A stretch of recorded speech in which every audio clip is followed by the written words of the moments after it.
അപ്പോൾ നമുക്ക് കഴുകി വെച്ചിരിക്കുന്ന വൃത്തിയാക്കി ഞാൻ കട്ട് ചെയ്ത് വെച്ചിട്ടുണ്ടായിരുന്നു. അപ്പോൾ ഇത് വന്ന് നന്നായിട്ട് തോരൻ വയ്ക്കും. ഓരോ ഇടത്ത് നമ്മൾ ചെയ്യുന്നത് വ്യത്യാസമായിരിക്കും. ഇപ്പം നിറയിടത്തെല്ലാം വന്ന് തേങ്ങ വറുത്ത് തോരൻ വയ്ക്കും, നിറയിടത്തെല്ലാം തേങ്ങ വറുക്കാതെ നോർമലായിട്ട് തോരൻ വയ്ക്കും.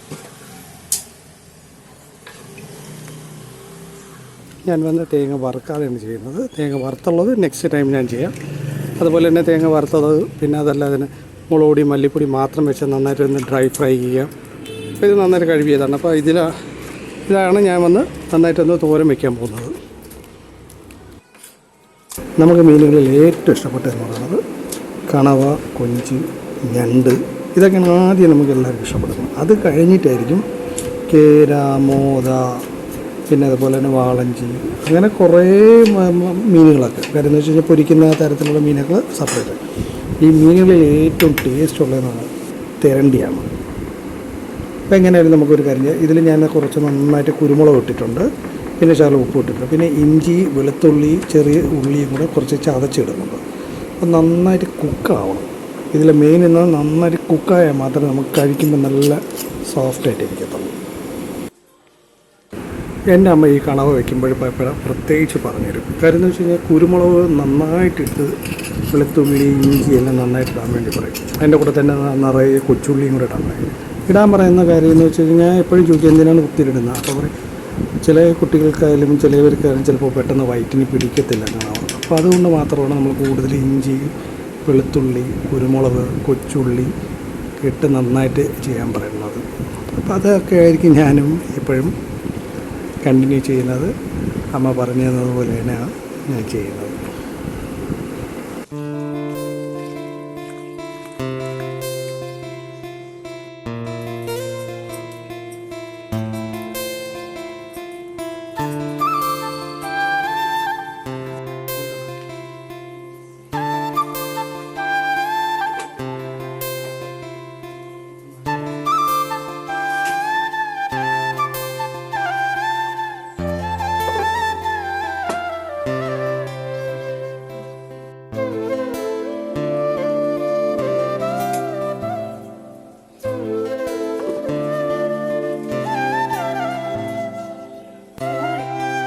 ആവശ്യത്തിനുള്ള തേങ്ങ, ആവശ്യത്തിനെന്ന് പറയുമ്പോൾ ഞാൻ വന്ന് ഒരു മുറി തേങ്ങയാണ് എടുത്തിട്ടുള്ളത്. അപ്പോൾ ആ ഒരു മുറി തേങ്ങയ്ക്ക് ആവശ്യമായിട്ടുള്ള കറവയാണുള്ളത്. അപ്പോൾ ഇതിൽ കുറച്ചത് ഞാൻ ജീരകം ഇടുന്നുണ്ട്, ശകലം മഞ്ഞൾപ്പൊടി, ക്ഷമിക്കുക, കുറച്ച് ഒന്ന് മഞ്ഞൾപ്പൊടിയാണ്, പിന്നെ മുളക് പൊടി ഒന്ന് ഞങ്ങളൊന്ന് ഇവിടെ ഒന്ന് മിക്സാണ് വാങ്ങിക്കുന്നത്. കാര്യം എന്ന് വെച്ച് കഴിഞ്ഞാൽ ഈ പൊടിപ്പിച്ചത് ഇവിടെ നമ്മുടെ വീടിനടുത്ത് തന്നെ നല്ലൊരു മില്ലുണ്ട്. അവിടെ എന്ന് പറഞ്ഞാൽ നമ്മുടെ സാധാരണ മുളകും അതുപോലെ പിരിയം മുളകും കൂടെ ചേർത്ത് പൊടിക്കും. അവിടെ പൊടിക്കുമ്പോൾ തന്നെ നമ്മളൊന്ന് വാങ്ങിക്കുമ്പോൾ അര കിലോ വാങ്ങിക്കുമ്പോൾ തന്നെ രണ്ടും കൂടെ കാക്കിലായിട്ട് ചേർത്ത് മിക്സ് ചെയ്ത്, അപ്പോൾ നമുക്കത് ഒറ്റ ആവശ്യത്തിന് ഏറ്റവും എളുപ്പം. പിന്നെ അതിന് കണക്കായിട്ടുള്ള മല്ലിപ്പൊടി, പിന്നെ കുറച്ച് മസാലപ്പൊടിയും കൂടെ ഇട്ടു. പിന്നെ ഇതിന് വേണ്ടി ഞാൻ ഒരു തക്കാളിയാണ് എടുത്തേക്കുന്നത്. അത് നന്നായിട്ട് ചെറുതായിട്ട് ഒന്ന് ഉടച്ചിട്ടിട്ട് നന്നായിട്ട് ഫുള്ളായിട്ടൊന്ന് മിക്സ് ചെയ്യും. പിന്നെ ഇത് നിങ്ങൾക്ക് ആവശ്യമാണെന്നുണ്ടെങ്കിൽ കുറച്ചും കൂടെ നമുക്ക് മുളക് പൊടി ഇടാം. ഈ തേങ്ങ ഇടുന്നതെന്ന് വെച്ച് കഴിഞ്ഞാൽ നല്ല ടേസ്റ്റ് ആയിരിക്കും ഇതിന്. ഇതൊരു നല്ലൊരു തോരൻ പോലെയാണ്. അപ്പോൾ നമ്മൾ കൂടുതലും ഈ കപ്പയുടെ കൂടെ കഴിക്കാൻ നല്ല ഇതാണ്.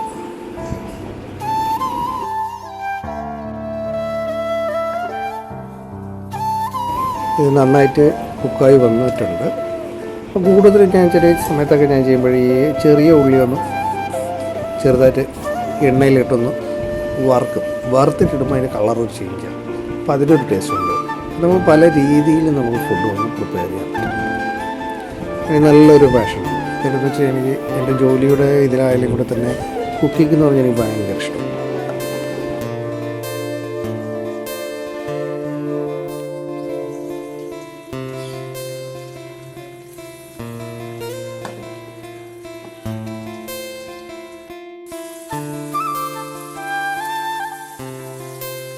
അപ്പോൾ നമ്മൾ പ്രിപ്പയർ ചെയ്ത് വെച്ചിരിക്കുന്ന ഈ തേങ്ങ എല്ലാം കൂടെ ചേർത്ത് നമുക്കതിൽ ആഡ് ചെയ്തിട്ട് നന്നായിട്ടൊന്ന് അടച്ചു വയ്ക്കാം.